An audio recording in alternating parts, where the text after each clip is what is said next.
मुकुंदनगरमध्ये संतापाची लाट. माजी नगरसेवक शेख मुद्दस्सर अहमद इसहाक आक्रमक. मालमत्ता कर गैरव्यवहारावर मनपा विरोधात नागरिकांचे हल्लाबोल. मुकुंदनगर परिसरात महानगरपालिकेकडून आलेल्या सुधारित मालमत्ता कर नोटिसातील गंभीर त्रुटी, मनमानी करवाढ आणि नियमभंग यामुळे नागरिकांमध्ये तीव्र संताप उसळला आहे. या प्रकरणावर माजी नगरसेवक शेख मुद्दस्सर अहमद इसहाक यांनी मनपा आयुक्तांकडे निवेदन देत तातडीच्या कारवाईची मागणी केली. माजी नगरसेवक शेख मुद्दस्सर अहमद इसहाक यांनी निदर्शित केले की मनपाने मोठ्या प्रमाणावर कर मूल्य विशेष नोटिसा, दस्तऐवज मागणी आणि कर बदलाच्या नोटिसा जारी केल्या आहेत.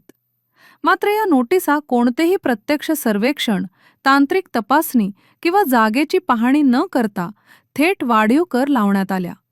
नकाशे, पंचनामा किंवा कोणताही पुरावा न घेता देण्यात आलेली ही करवाढ नियमांचे स्पष्ट उल्लंघन असल्याचे नागरिकांनी सांगितले, असे माजी नगरसेवक शेख मुद्दस्सर अहमद इसहाक यांनी मांडले. याहून गंभीर बाब म्हणजे मालमत्ता कराबाबत हरकतीसाठी 30 दिवसांचा अवधी अनिवार्य असताना अनेक नागरिकांना केवळ 3 दिवसांचीच नोटीस देण्यात आली. यामुळे संताप आणि संभ्रम वाढला आहे. तसेच मोजमाप, बांधकाम प्रकार, क्षेत्रफळ, वापर प्रकार यामध्ये मोठ्या प्रमाणावर विसंगती व चुका असल्याचे तक्रारीत नमूद आहे.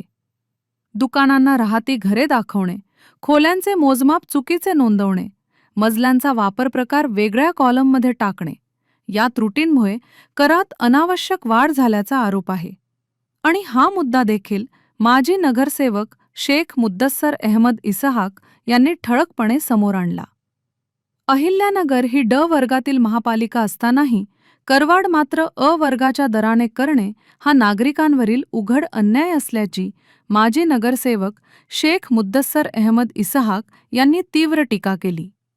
मुकुंदनगरमध्ये 4 दिवसांनी मिळणारा पाणीपुरवठा, रस्त्यांची बिकट अवस्था, कचऱ्याची समस्या, प्रकाश योजनांचा अभाव या परिस्थितीत करवाढ करणे पूर्णपणे अयोग्य असल्याचे त्यांनी स्पष्ट केले.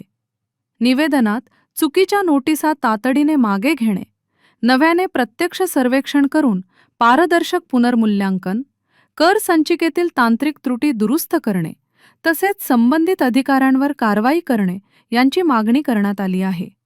हे निवेदन मनपा आयुक्त यशवंत डांगे यांना देताना माजी नगरसेवक शेख मुद्दस्सर अहमद इसहाक यांच्यासह मोठ्या संख्येने नागरिक उपस्थित होते. महानगरपालिकेने मुकुंदनगर भागातील रो हाऊसिंगला किंवा घरांना ज्या जाचक नोटिसा पाठवल्या आहेत त्या विरोधात मी आज महानगरपालिकेच्या आयुक्तांची भेट घेतली. त्यांच्या निदर्शनास आणून दिलं का मुकुंदनगर भागाला सुविधा नाही आहे व आपण ज्या नोटिसा पाठवल्या ह्या फार जाचक व फार मोठ्या प्रमाणातल्या आहे. कारण रो हाऊसिंगच्या घरांना 50-55 हजाराच्या नोटिसा पाठवण्यात आलेल्या आहे.